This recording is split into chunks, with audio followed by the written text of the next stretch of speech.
Hello there, and welcome back to The Dozing Scholar. Tonight, we are going to explore something you are already a part of, the night itself. We will trace 5,000 years of human beings and their relationship with the dark, from the first fires that flickered against cave walls, through the oil lamps of ancient Rome and the candles of medieval England, all the way to the electric light that changed everything, and perhaps took something with it. Whether you are here to relax, to drift gently into sleep, or simply to let the hours grow quiet around you, I hope tonight's story carries you softly into the dark. Now, let us begin. Before there were lamps, before there were candles, before there was fire at all, there was simply the dark.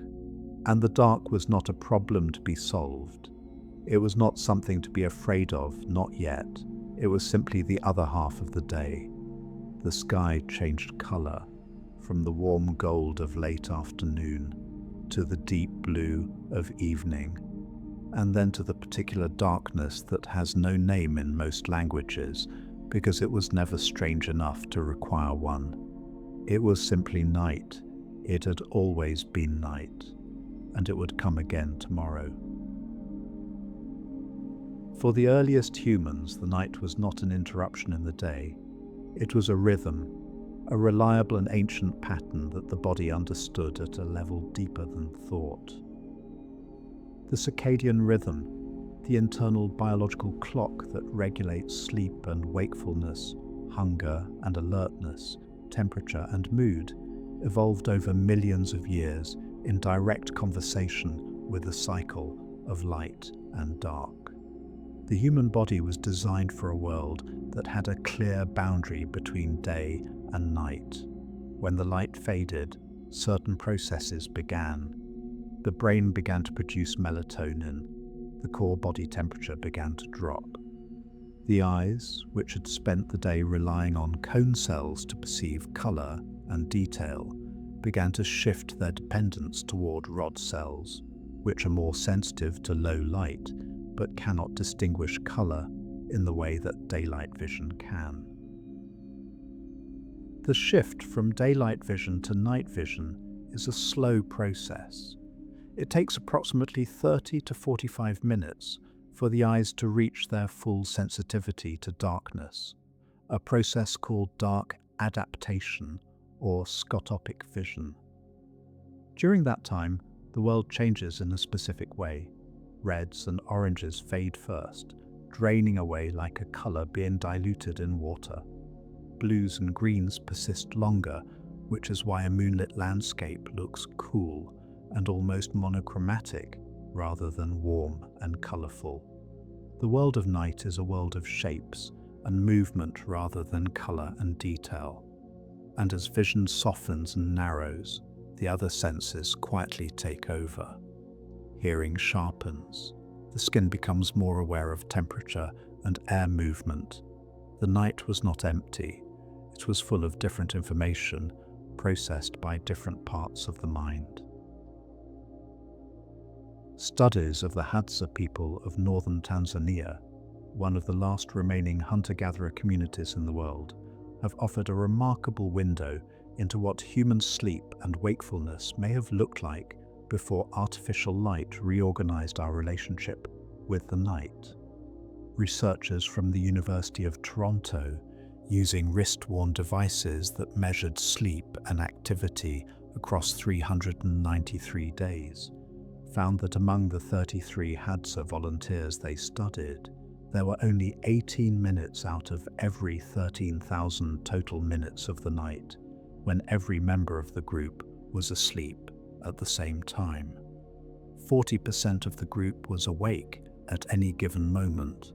The Hadza slept in a flexible, distributed pattern, their individual sleep cycles naturally offset from one another, ensuring that someone was always alert, not because they assigned watches or guard duty, simply because that was how humans sleep, in its most natural form, seems to work. The night was never entirely unconscious. It was always partly watched. The moon shaped the night in ways that are easy to forget from inside an artificially lit room. For people with no other source of nightlight, the difference between a full moon and a new moon was the difference between a night when movement, hunting, and social gathering were possible, and a night when they were not. Research on the Hadza has confirmed that lunar phase genuinely affected their sleep patterns, with activity levels shifting meaningfully across the monthly cycle of moonlight. The full moon was not simply beautiful, it was functional. It is the difference between seeing and not seeing, between moving through the world and staying still within it. The night, for most of human history, was not a uniform thing. It changed every night, brightening and darkening with the slow turning of the moon, and the people who lived within it knew its rhythms intimately. The first thing fire changed was not the cold, it was the dark. When early humans learned to control fire, somewhere between 400,000 and 1 million years ago, they did not simply gain warmth, or the ability to cook food, or protection from predators. They gained time. The day, which had ended at sunset for every creature before them, could now be extended. A few hours, a circle of light around a hearth, enough to sit up, to talk, to plan the next morning's hunt, or simply to remain awake and together a little longer than the darkness would otherwise have allowed. The archaeological evidence for early fire use points back an extraordinary distance. The Wonderwerk cave in South Africa has yielded evidence suggesting fire use by Homo erectus as far back as 1 million years ago, making it among the oldest known sites of controlled fire in the world.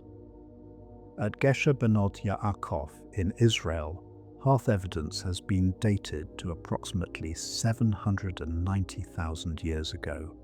By 400,000 years ago, the regular use of fire appears to have been established across much of the range of early humans.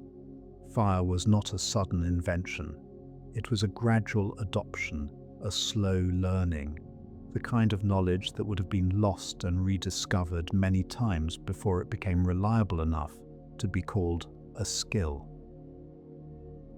The anthropologist Polly Wiesner spent decades studying the Juhwanzi Bushmen of the Kalahari Desert in Botswana and Namibia, and in a landmark paper published in the Proceedings of the National Academy of Sciences, she reported something that transformed the way researchers thought about fire and language. She had analyzed 174 daytime and nighttime conversations among the Bushmen, and the difference between the two was striking. During the day, approximately 75% of conversations were practical, discussions of food, logistics, social disputes, arrangements, and plans. But at night, gathered around the fire, the content of conversation shifted almost entirely. 81% of nighttime talk was singing, dancing, and storytelling. Stories about people in distant places, myths and spirit beings, community and memory.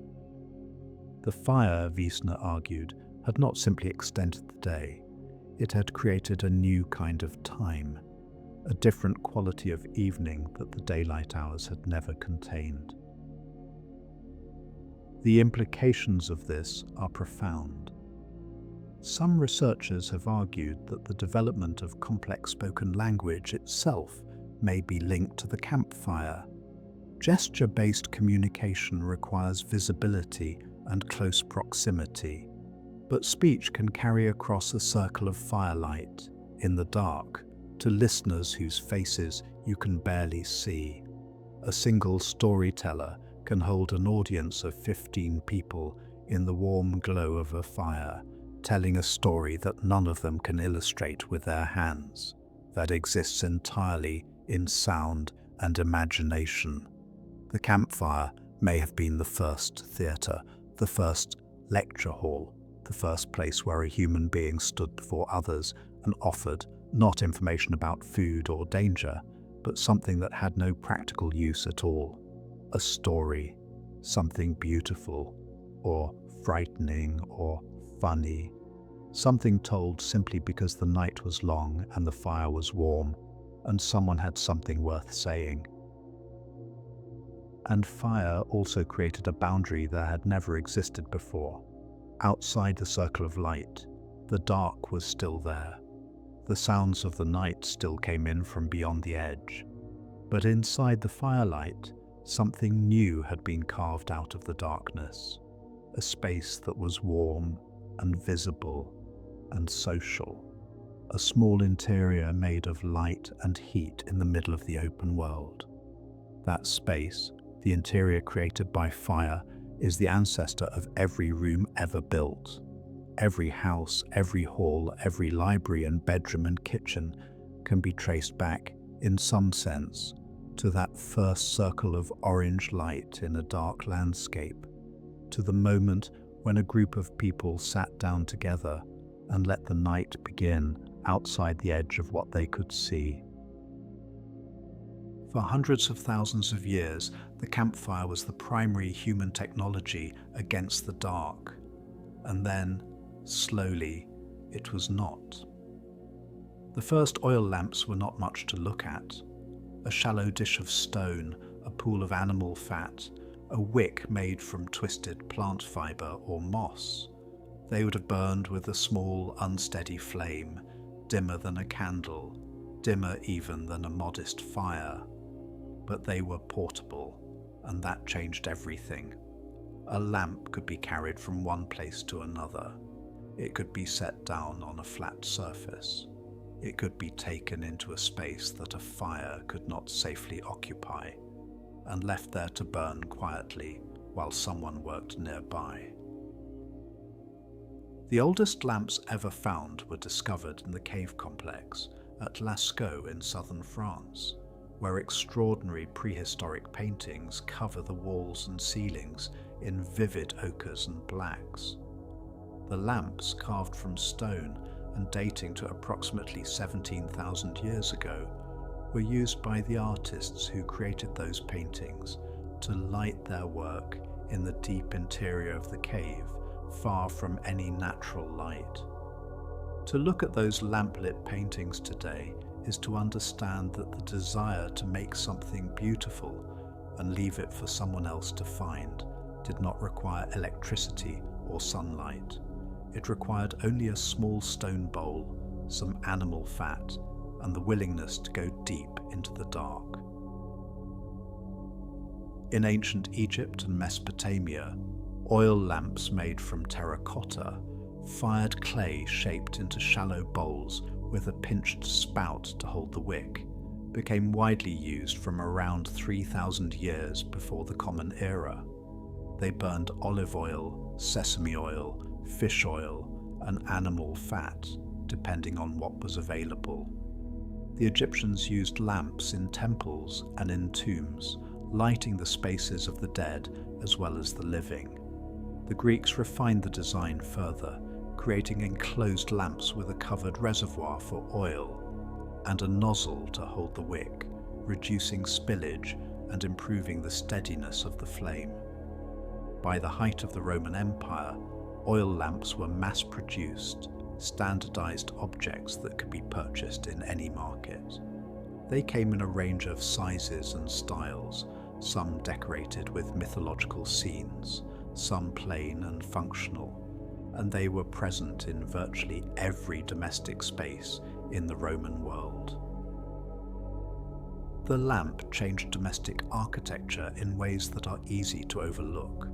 Before portable artificial light, rooms could only really be used at night if a fire could be lit within them, or if they were close enough to a fire in another space to benefit from its glow. The lamp made every room potentially usable after dark.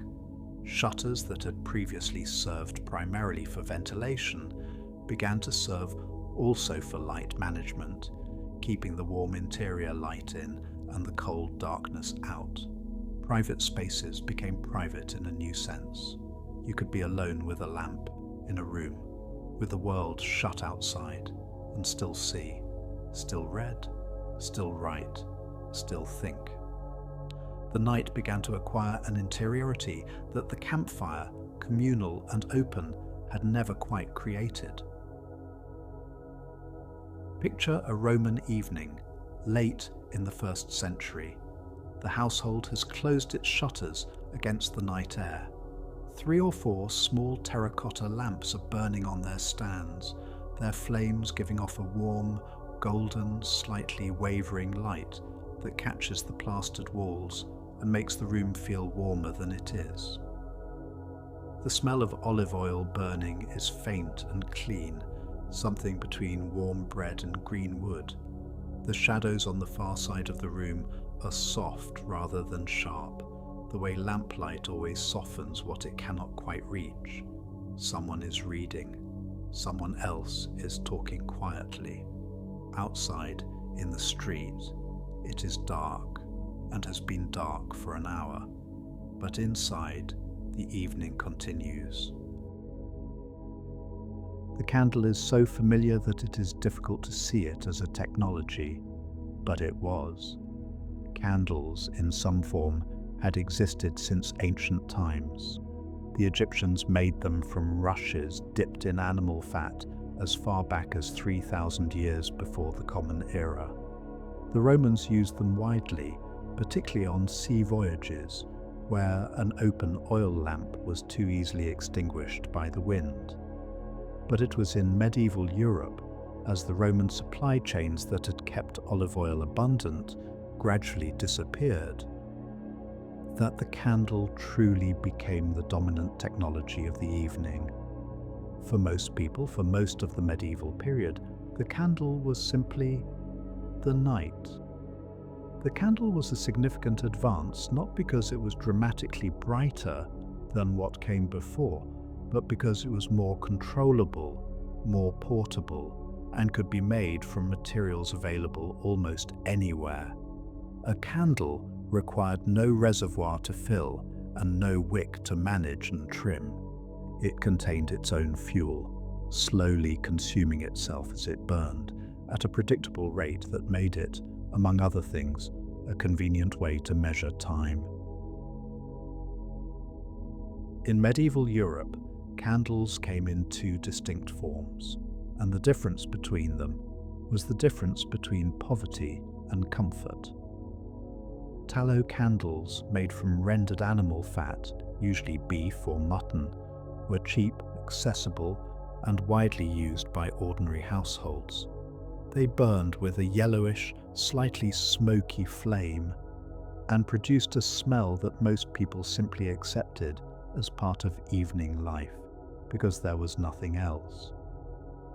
The smell of a tallow candle burning is something like warm fat and a faint edge of something meaty, not unpleasant exactly, but unmistakably animal. It is the smell of every medieval household in the hours after dark.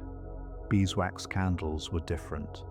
They burned clean, bright, and nearly without smell, and they were expensive, roughly 10 times the price of tallow, which meant they belonged to churches, to wealthy households, and to the altars of cathedrals rather than to ordinary tables.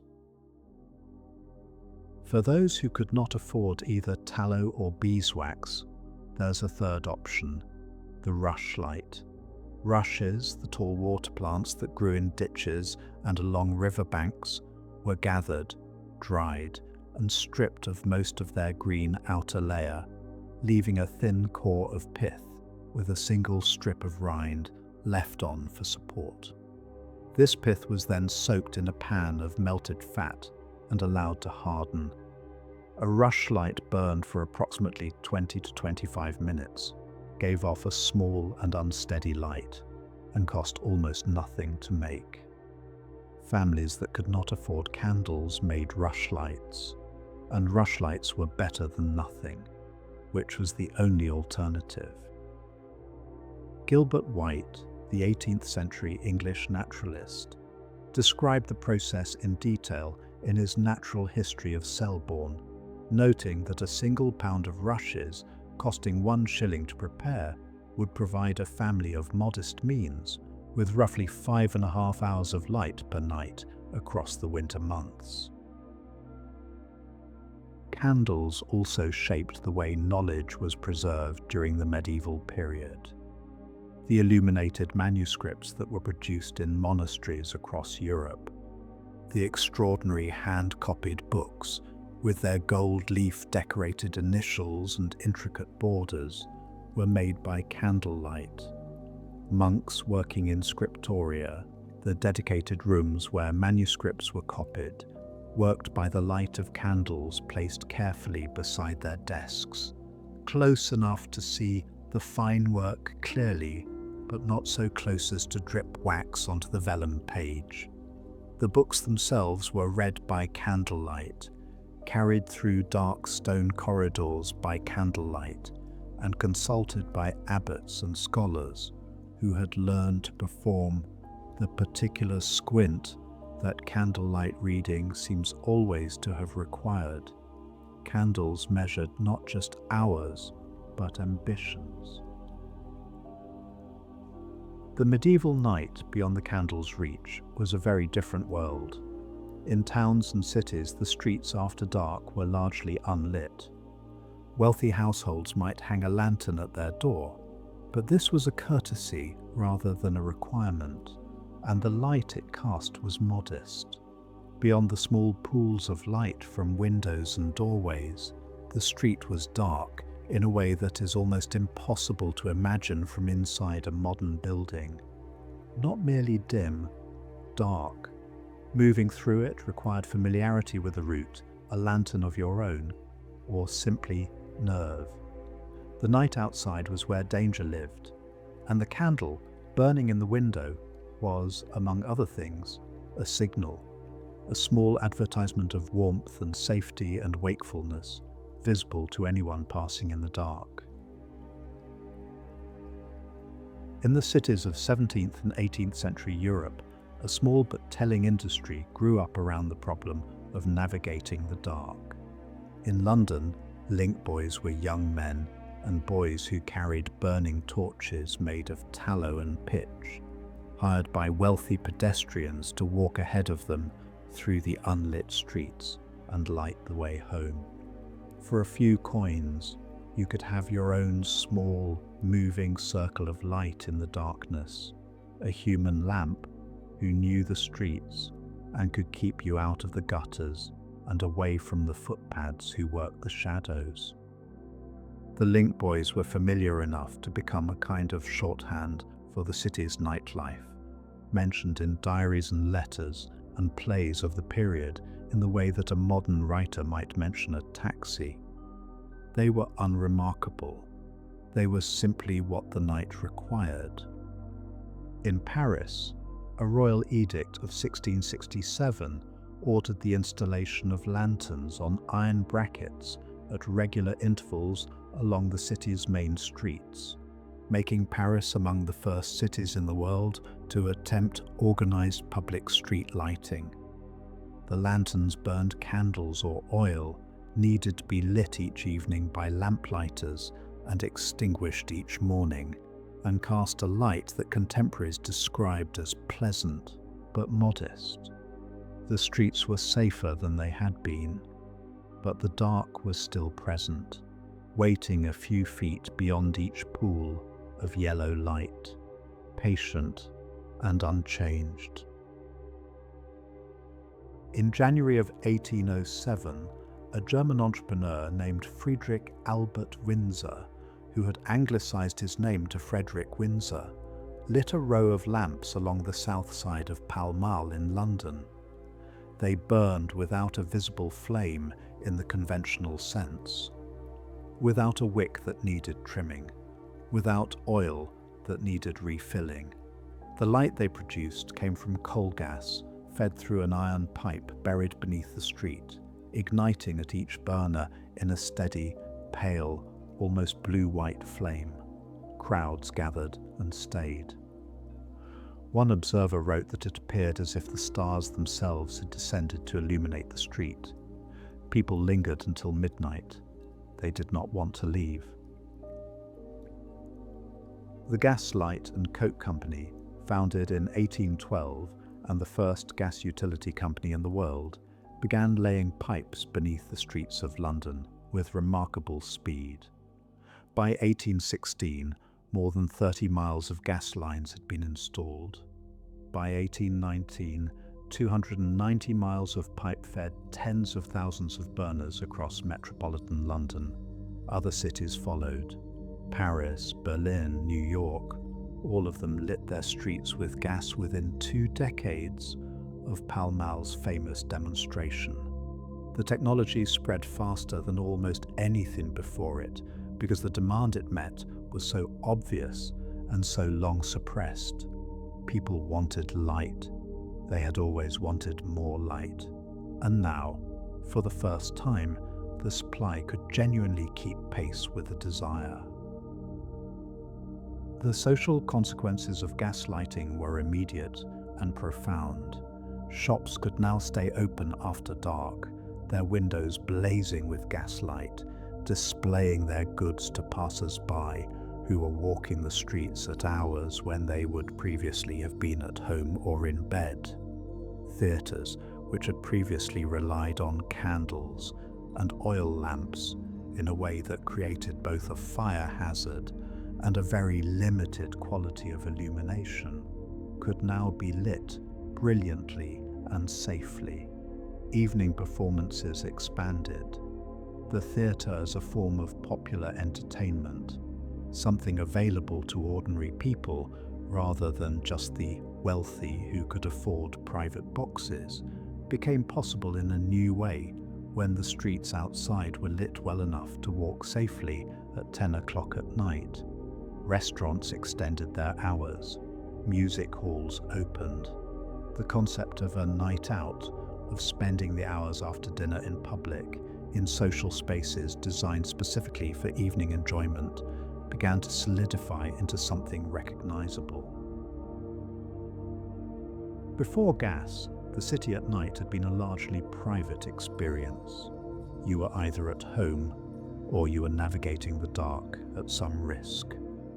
After gas, the city at night became a public one. Pall Mall, then the broader streets of central London, then gradually the streets of every significant city in Europe and America, became places where people gathered and moved and spent money after sunset. The night was no longer something to endure or to fear. It had become something to inhabit, something to enjoy. The long human habit of retreating from the dark was beginning for the first time to reverse. The quality of gaslight was its own thing, distinct from what came before and after. It had a slight hiss, barely audible in a quiet room, the soft sound of gas moving through the fixture. It burned with a pale, steady glow that was whiter and steadier than candlelight, though it still had a warmth that electric light would not fully replicate. It cast fewer shadows than candlelight, but more than sunlight, leaving the corners of large rooms still in a comfortable half-dark. Standing beneath a gas lamp on a London street in 1820, the world beyond the lamp's reach was still thoroughly dark. The effect was of islands of light in an ocean of night, rather than the uniform brightness that electric light would eventually create. When Thomas Edison demonstrated his incandescent bulb in 1879, the night changed for good. Not because electric light was dramatically brighter than gas, it was at first roughly comparable in brightness, but it was cleaner, quieter, and it could be switched on and off with a single motion. It could be controlled from the other side of a room.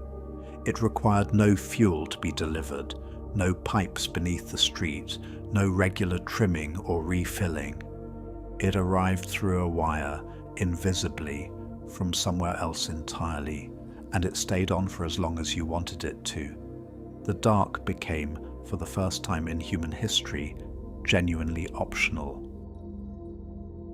The historian A. Roger E. Kirch spent years researching the night in pre-industrial Europe, and in his book, At Day's Close, he uncovered a pattern of sleep that had been entirely forgotten. Before the widespread use of artificial light, a significant portion of the population of Western Europe slept in two separate periods, with a waking interval between them. They would sleep for several hours after dark, then wake naturally sometime around midnight, remaining awake for an hour or two in a quiet and reflective state, and then sleep again until morning. This first sleep and second sleep, as they were called in countless diaries, medical texts, prayer books, and works of literature from the 15th through to the early 19th century, were not a problem to be treated.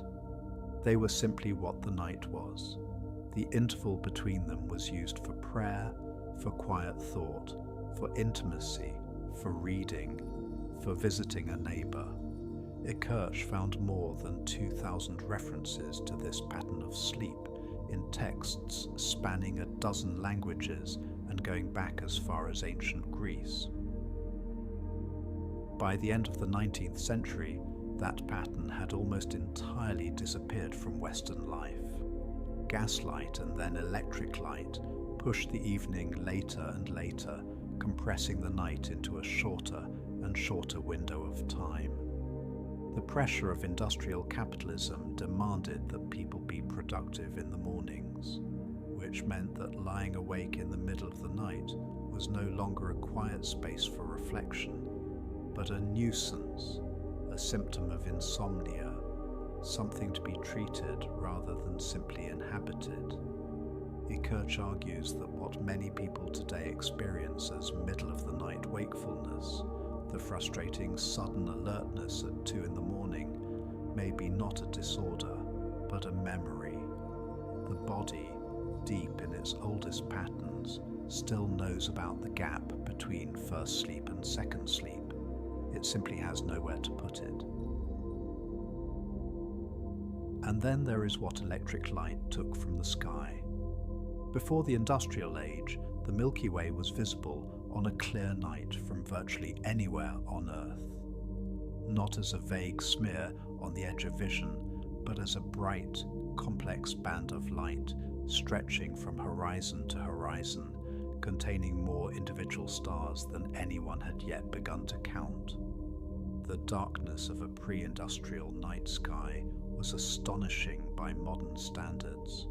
Thousands of individual stars, planets moving visibly against the fixed background of the constellations, the occasional streak of a meteor, the soft haze of nebulae visible to the naked eye.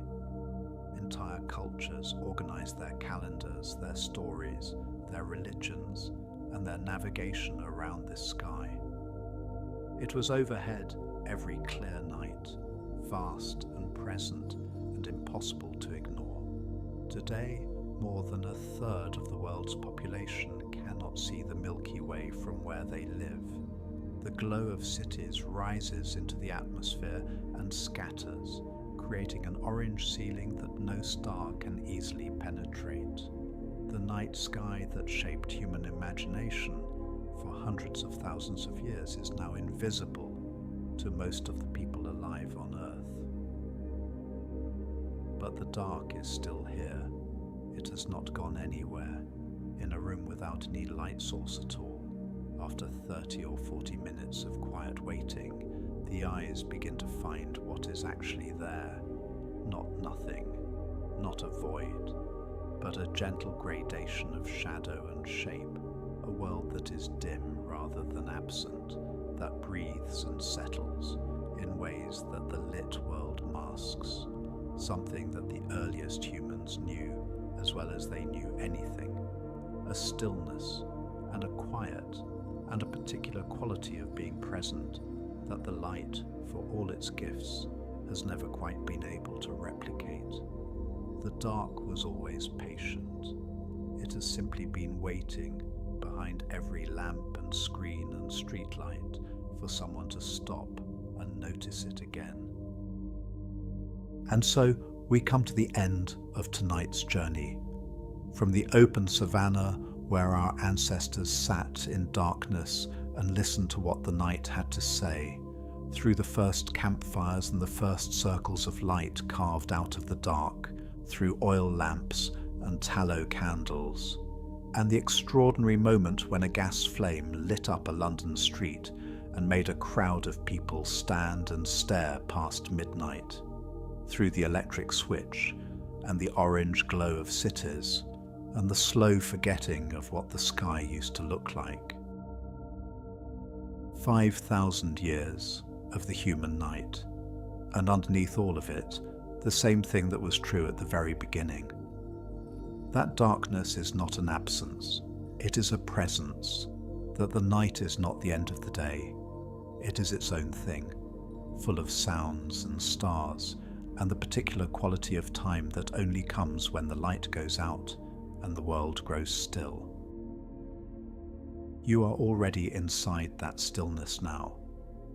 The story has done its work. The night is here, as it has always been here, as it was here long before the first fire, and will be here long after the last lamp. Let it hold you gently. There is nowhere else to be.